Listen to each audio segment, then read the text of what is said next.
Hi guys! Welcome sa Engineered Math Channel. Sa video na to ay tuturuan ko kayo kung paano mag-layout ng PCB. So kung gusto niyo itong matutunan, just keep on watching.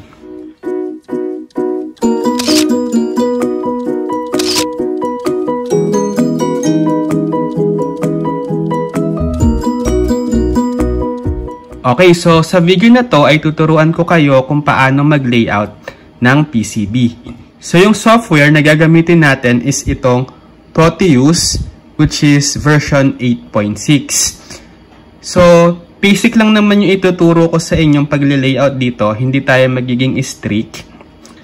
Para lang matutunan nyo kung paano yung basic process kapag nag-layout tayo dito sa Proteus. So yung circuit na i-layout natin is yung full bridge rectifier na diniscuss ko sa video ko kung paano gumawa ng unregulated power supply. So, kung hindi nyo pa napapanood, ay lilink ko na lang para ma-check nyo. So, let's start. So, unang gagawin nyo, pagka-open nyo ng Proteus, new project, tapos pwede nyo pangalanan, let's say, bridge rectifier. Okay, then, click next. And then, piliin nyo yung create a schematic from the selected template. Tapos, default lang. And then, click nyo yung create a PCB layout from the selected template. Then, default lang din. Then, click next. So, next lang kayo. Next ulit. Tapos, next. So, no firmware project. So, next nyo. And then, finish. Okay, so, ngayon, pumunta kayo dito sa schematic capture tab. So, syempre, ang una nyo gagawin is i-construct nyo muna yung schematic diagram ng circuit nyo. So, sabi ko nga yung i-layout ko is yung full wave rectifier for unregulated power supply. So, kailangan natin doon particularly ng diode saka capacitor. So, sa gilid, marami kayong choices. So, itong arrow for selection mode. Tapos, meron kayong component mode.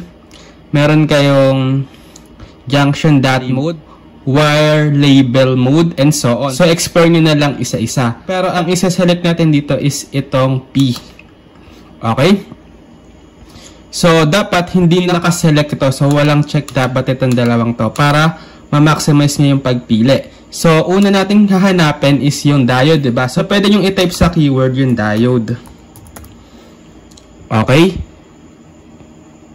So, lalabas dito sa category yung diode. So, select nyo. So, under dito sa diode, maraming components na lalabas. So, hanapin natin dito yung part number ng diode, which is yung 1N4001. So, pwede natin i-type dito, 1N4001.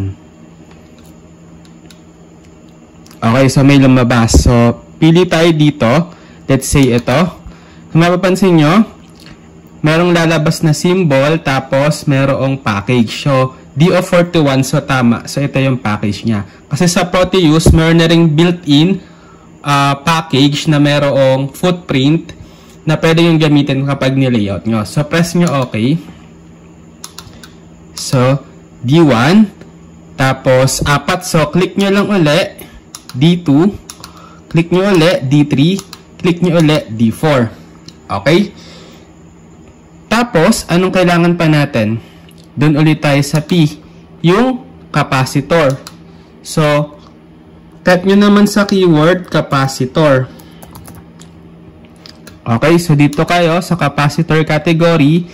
Tapos, gusto natin yung electrolytic, right? Which is yung true hole. So, piliin nyo dito yung radial electrolytic. So, dun sa video ko, gumamit ako ng total of around 3,400 microfarad ata. So, gamit na lang ako dito ng tatlong parallel na 1,000 microfarad na 16 volt. Kasi yung design natin is maximum 16 volt, right? So, ito na lang. Yung pitch niya is 5 mm. Okay, so, okay natin. So, tatlo yung sabi ko, diba? Para 3,000 microfarad yung total. Tapos, ano pang kailangan natin? So, this time, yung AC source natin, yung transformer natin doon, hindi na natin isasama dito. So, parang kailangan lang natin ng connector para i-connect natin yung wire ng transformer for the input nitong full bridge rectifier natin. So, di ba 2 pin lang naman yung kailangan natin doon. So, pili tayo ngayon sa component. Dito ulit sa P. So, this time, pili tayo ng connector dito sa component. So, type natin sa keyword, connectors. Okay, so may lalabas. Tapos, dito sa subcategory, piliin nyo yung terminal blocks. So, para yung wire ng ating transformer ay isusuksok na lang natin dun sa butas noong connector natin na to. So, M2 kasi 2 pin tayo, 'di ba? So, ito yung magiging package niya. Okay? So, ito na rin yung gamitin natin para sa output. So, imbis na resistor, yung actual load yung ilalagay natin. Susuksok na lang din natin dito sa butas nitong connector yung positive tsaka negative nung susuplayan natin itong power supply. Okay? So, ngayon, connect na natin. So, dito muna tayo sa bridge rectifier. So, parang sa multisim lang din, this time, dapat naka-selection mode.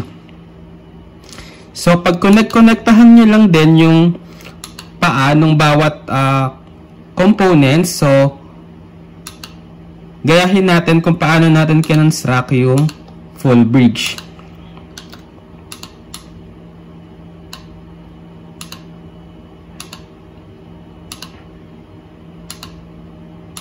So, diba ganito yung full bridge. Tapos, etong AC natin, so, pwede natin itong i-rotate eh. Rotate natin. Okay. Okay, so, diba itong dalawang paa nung transformer connected yung isa dito. Tapos, yung isa connected dito. Okay? So, wala namang exact polarity yung transformer. So, kahit ano, pwede yung pagbalik na rin dito. Okay? Tapos ito, rotate natin para mas madaling makonect.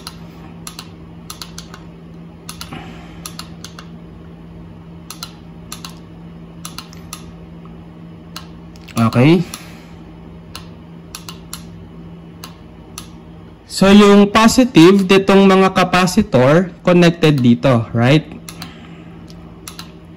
Parallel sila.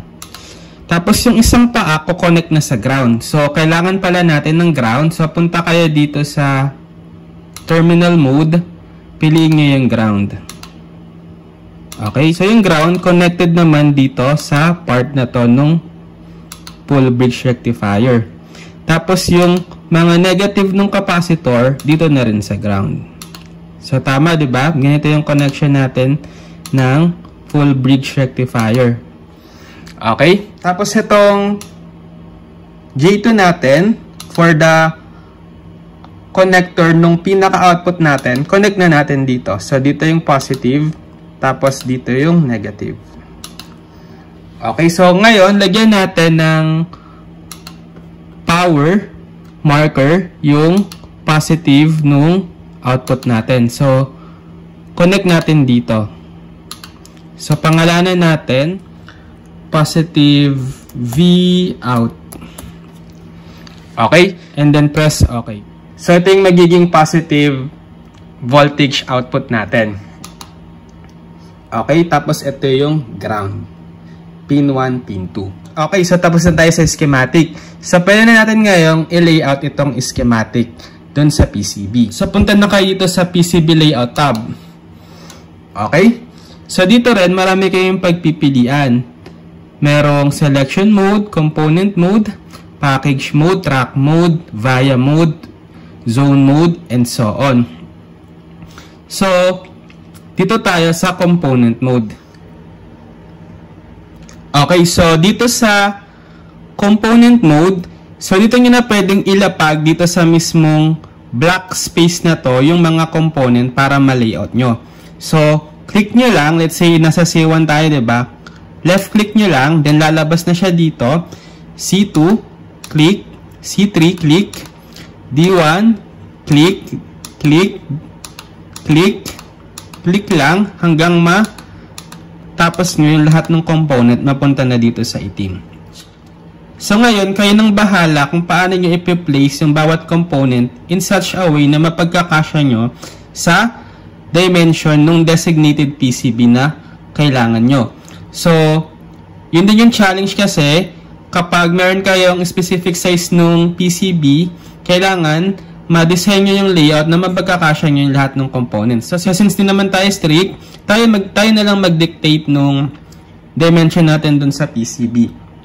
So, para maglagay kayo ng PCB, click nyo tong select mode, tapos, etong 2D graphics box mode, click nyo, tapos dito sa bottom left, may makita kayo top silk. So, piliin nyo, gawin yung board edge. Tapos, mag-draw kayo ng arbitrary dimension ng rectangle. Kasi naka 2D graphics box mode kayo, so pwede kayo mag-construct ng rectangle. Then, balik nyo sa selection mode, double-click nyo yung nabuo yung rectangle. Pwede nyo ngayon baguhin yung dimension. So, let's say, 60 by 30 tayo. So, 60 mm, lagay nyo dito sa width. Tapos, 30 mm lagay nyo sa height. Then, this graphic only. Click. Okay, so ngayon, try nyo kung mapagkakasya nyo lahat ng components dito sa dimension na to nung PCB. So, by the way, pwede nyo na palang makita yung 3D nito. Click nyo tong 3D visualizer. Yan. So, ito na yung PCB nyo as well as ito na yung mga components nyo. Kasi meron na ring built-in 3D yung bawat component dito sa Proteus. So, diba ito yung tatlong electrolytic capacitor.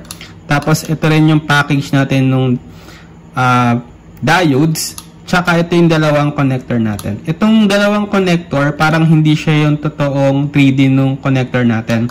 So, hindi siya available dito sa Proteus. So, kaya ginawa lang nila yung parang rectangular prism na 3D. Okay? So, balik tayo sa PCB layout. So, pagka-share nga natin. So, pwede nyo i-drag isa-isa yung component papunta dito sa board edge. So, pwede nyo i-select maramihan. Okay? Para mas mabilis. Okay, so kasya naman. Maluwag pa nga. So, I think magsimula muna tayo dito sa J1, tsaka yung 4 na diode. Tapos, labas muna natin itong J2, tsaka itong tatlong capacitor. Mamaya natin uli sila ipapasok dito. Okay? So, ang hint ko, sa pag-layout, dapat walang nagko-cross na connection dun sa mga components. Kasi kung makikita nyo, meron kayong mga green lines. Ibig sabihin, for example, itong pin 1 ng J1, tapos itong K ng D2, may green line na nagko-connect. So, sila dapat yung magko-connect. So, kapag nasa track mode na kayo, i-connect nyo na sa PCB trace, itong pin 1 tsaka K, dapat sila yung magka-connect. As well as itong pin 2 to K ng D1, sila yung magka-connect. So, dapat walang nagko-cross. So, try natin.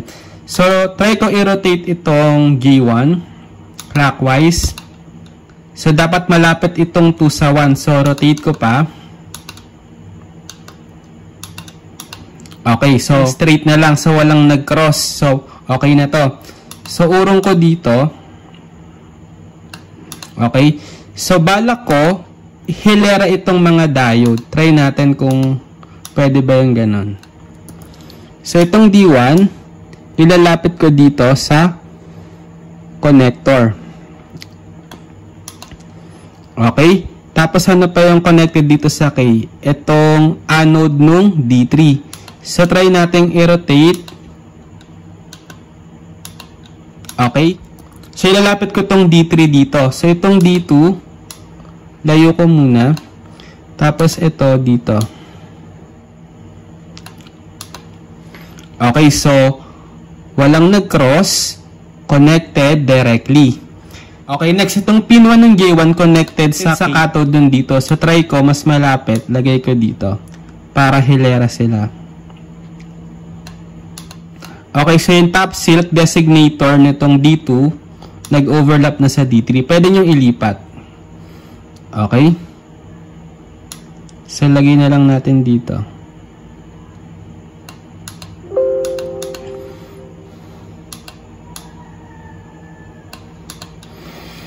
Tapos, itong D4 connected dito sa K nung D2. So, rotate natin.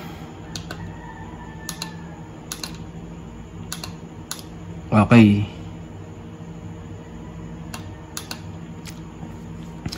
So, connected to, walang nag-cross. Connected to, walang nag-cross.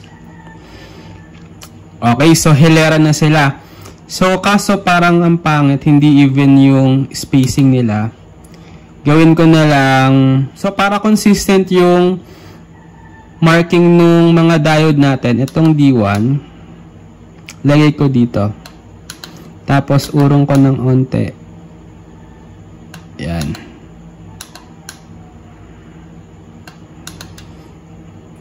Okay.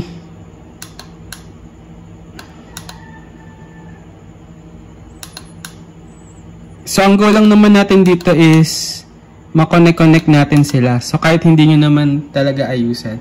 So, medyo taas ko to para mas straight. Ayan. Urong ko to. So, kapag tinrack nyo na yung trace nito, walang nag-cross. Okay? So, dito na lang tayo. So, mapapansin nyo, itong anode nung D1 tsaka anode nung D2 connected sila dito sa trace ground. Tapos itong K nung D3 tsaka yung K nung D4 connected din papunta dito sa positive V out. So ibig sabihin magandang sign yun kasi pwede nating i-connect na lang sa power plane. So pwede tayong gumawa ng power plane kasi two-sided itong PCB natin. So yung bottom pwede nating gawing power plane for ground, tapos yung top, pwede nating gawing power plane for positive V out.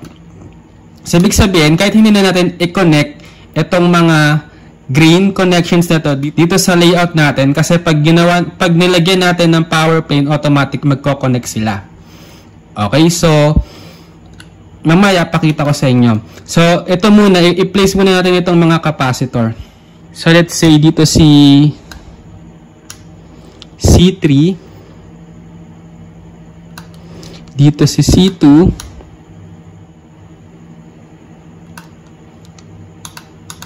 tapos dito si C1.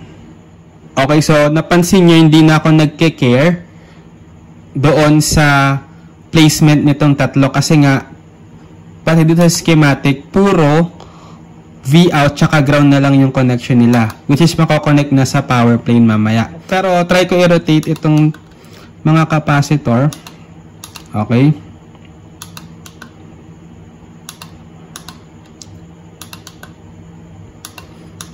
Yan. Tapos medyo ilapit lang natin ng onte. Tapos itong J2 connector, rotate din natin. Yan.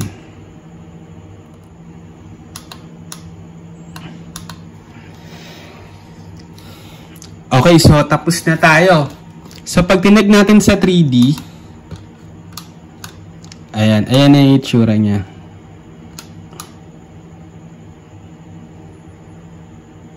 Okay. So ngayon, pwede nating lagyan to ng top silk palatandaan. So 'di ba ito yung positive natin? Punta kayo dito sa 2D graphics text mode. Click nyo. Tapos type nyo, let's say, V out. Okay. So, naka-board edge tayo. So, pwede nyo palitan. Select mode. Click nyo. Tapos, right click. Pwede nyo change layer. Gawin nyo top silk. Magiging top silk na siya. Pag top silk, ibig sabihin, ito yung word na babasa mo sa top part ng PCB. So, pwede natin itong i-rotate anti-clockwise. Okay. So, lagay natin dito. Para lang may palatandaan na ito yung positive. Tapos, dito gawa rin tayo ground. Okay. Gawin natin ground. GND. Okay. Tapos, select mode. Rotate din natin anti-clockwise. Okay. Tapos dito, gawin natin, lagyan natin ng AC. AC input.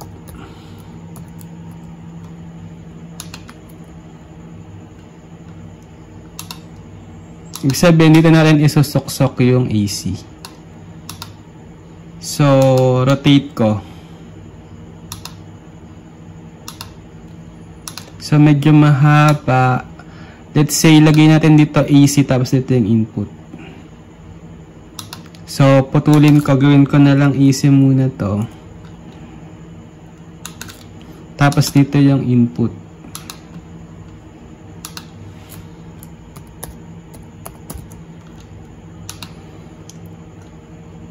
Rotate clockwise. Yan. So, urong natin.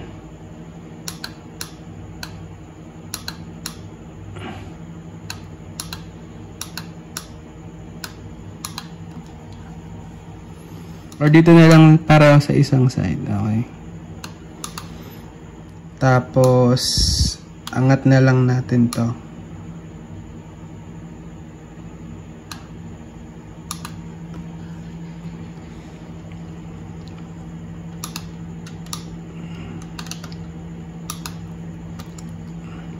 Yan.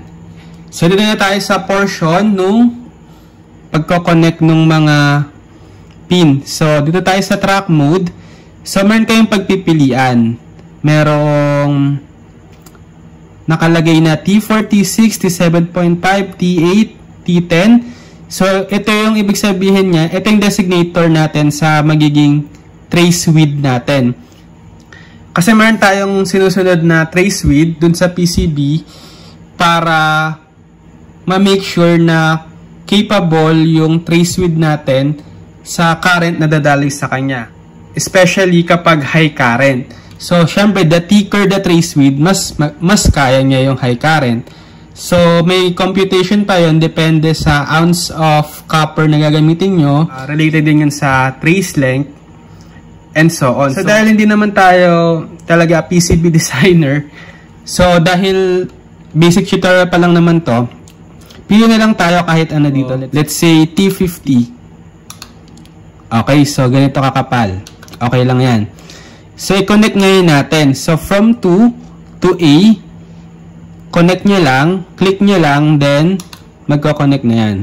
Tapos, itong K, click nyo, papunta dito sa A, magko-connect na yan. Tapos, itong 1, papunta dito sa K nung D2, click nyo, magko-connect. K nung D2, to A nung D4, connect nyo, click lang, connected na. Okay? Tapos, ito, wala tayong problema kasi sabi ko nga, gagawin lang nating power plane yan. So, paano natin gagawin power plane? So, dito kayo sa tools. Tapos, piliin nyo yung power plane generator. Sa net, piliin nyo, sige doon naman tayo sa blue or yung bottom copper. Diba sabi ko gagawin natin yung ground. So, piliin nyo itong ground and then, okay. So, napansin nyo nabawasan yung green natin, diba? Kasi yun yung mga connection natin dun sa ground na connect na dito sa power plane. So, para naman dito sa other connections, para naman to sa V-out. So, gawa ulit tayong power plane. So, tools, power plane generator. This time, piliin natin is yung positive V-out. And then, itong bottom copper, gawin nating top. Press OK. Okay, so nawala na yung green. Ibig sabihin, connected na sila lahat. So, mapapansin nyo dito, no CRC error, tsaka no DRC error. Sabihin, tapos na tayo. Wala ka na rin nakikitang green, diba? Sabihin, connected na sila lahat. Okay? So, pag chinek natin ulit yung 3D, so, ito na siya. So, makikita nyo, meron na ring trace width, diba? Itong pa-L na dalawa. Okay? So, ngayon, para mapamanufacture nyo ito, create nyo yung Gerber file. So, dito kayo sa output. Tapos, piliin nyo generate Gerber/Epsilon files. So, the layout has been modified. So, yes nyo lang. Ito-check kasi neto kung merong error. Ito-test nyo lahat to. Okay, so 13 pass, 0 error, 0 fail, 0 warning. So good. Close. Ngayon, ang pipiliin nyo dito is, ito lang, babaguhin yung Gerber format. Usually, RS274X na tayo. Okay? Tapos, tick nyo to output to a single zip file. So, magiging zip file lahat ng Gerber file dito. Tapos, kung saan nyo lalagay? So, dito sa documents. Tapos, yung file name, bridge rectifier. So, okay na to lahat. Huwag nyo nang baguhin. Then, click OK. Delete one or more existing CAD files. So, meron pala akong existing na bridge rectifier. So, yes na lang. Overwrite natin. Okay, so na-save na yon. So, punta kayo sa document. Ito na yon, yung bridge rectifier CAD-CAM. Okay? So, yun yung isasend nyo ngayon sa manufacturer ng PCB nyo para magawa nila itong create nyong PCB layout. So, ganyan lang yung basics sa pag-layout ng PCB. So, itong ginawa natin is basic tutorial lang. So, hindi tayo naging strict sa mga guidelines sa pag-layout. Kasi kapag PCB designer ka, marami kang sinusunod na guideline. Depende dun sa binubuo mong PCB. Particularly, for example, sa SMPS, marami yung guidelines. Marami kang i-consider doon. Yung routing mo nung mga component. So, dapat much as possible, meron ka lang short loop doon sa mga part kung saan merong high frequency switching kasi may inductance yung trace natin. So, kapag masyadong mahaba, ang tendency, magkakaroon ka ng mataas na spiking. Even sa thermals or yung magiging init ng mga components. So, dapat ilalayo nyo sa isa't isa yung mga components na sa tingin nyo na critical, madamay dun sa init nung isa. And so on.